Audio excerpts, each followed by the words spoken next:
Hi guys, yan. So, tuturuan ko kayo kung paano magbagsak na materials. No? So, ito, may DR tayo. So, yung mapapansin nyo, may DR number tayo. No? DR number. Tapos, yung mapapansin nyo, subject, DR for Purchase Request Plumbing 002. PR Request Electrical Equipment 002. And lacking for PRPL Plumbing din, no? 0001. So, yan na. Ganyan tayo mag-coding ng 5 green, 3 dilaw. Papadala mo na yan doon.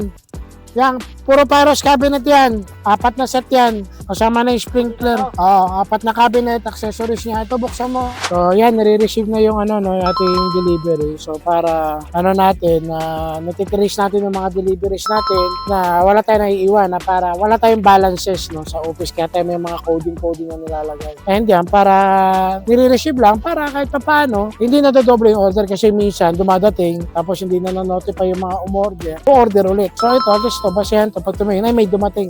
So isa yun. So at least na experience nyo kung paano magbagsak talaga ako na mismo nag-handle kasi ako hindi naman nag-pick up lahat yan kahapon so at least sure tayo na may magagamit yung mga tao natin on site.